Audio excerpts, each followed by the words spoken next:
सत्वगुण, सत्वगुण में मन को यह पता लग जाता है कि सुख अपने पास है। सत्वगुण की अधिकता, सत्वगुण में एक प्रकाश है, सत्वगुण में एक भेद मिलता है कि सुख तो अपने पास है।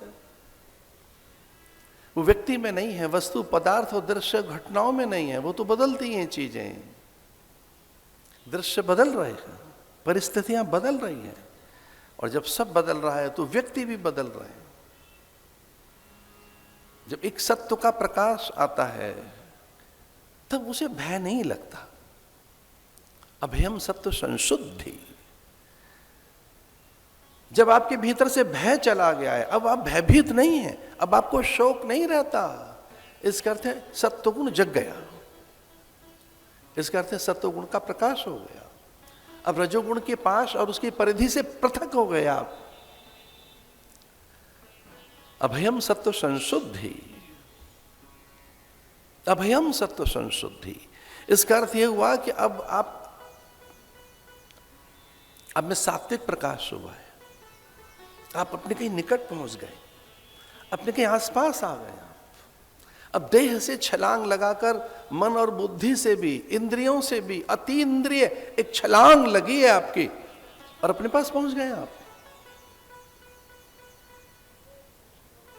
जैसा कि निद्रा के बाद सुषुप्ति में होता है। भाई निद्रा में एक सुख तो है ही, और उससे बड़ा सुख है सुषुप्ति में। अपने होने का एक सुख है, अपने होने का, और वहां बहुत देर तक रहकर आप एक अनुभव लेते हैं। ये उपासना है क्या? निकट आना। उपासना माने निकट पहुंचना। किसके? सत्य के। उपासना करते सत्य के निकट आना, यथार्थ के निकट पहुंच जाना, वास्तविकताओं के आसपास पहुंच जाना। इसका नाम है अध्यात्म अथवा तो उपासना। तो मन तो यही चाहता है कि दुख ही न रहे।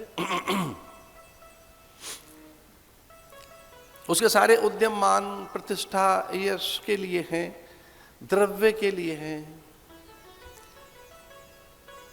और वो नवाचार करता है, उसे नई चीजें चाहिए, नूतनता का आकांक्षी है, वो रसाकांक्षी है, रस अन्वेषण करता है। इसलिए राग भी कर लेता है, सुखानुसायी राग। उन पदार्थों से वो जुड़ भी जाता है, उन विषयों से जो सुख का आभास कराते हैं, सुख का संकेत देते हैं, अथवा सुख की प्रतीति करा रहे हैं।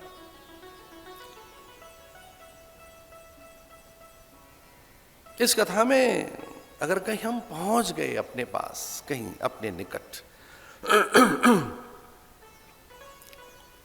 तो हम आनंद से परिचित होंगे। और जीवन की एक सबसे बड़ी उपलब्धि है अभयता। अभयता बहुत बड़ी उपलब्धि है कि हमें डर न लगे। इसलिए कथा में ये पंच क्लेश ठहर नहीं पाते। जैसे दिया आप जलाएं तो अंधेरा रहता नहीं है, जैसे सूर्य आया तो तारे दिखते नहीं है, रहते तो हैं, वो दिखते नहीं है। ठीक उसी प्रकार से कहीं ये कथा सुन ली जाए और उसमें से कहीं अध्यात्म के निकट पहुंच सके, स्वभाव के, अपनी सत्ता के, अपने स्वरूप के, अपने अस्तित्व के, अथवा तो वास्तविकताओं के साथ, या तो कहीं हम सत्य के निकट पहुंच सके, तो इस कथा की फलश्रुति परमानंद है, अखंडानंद है।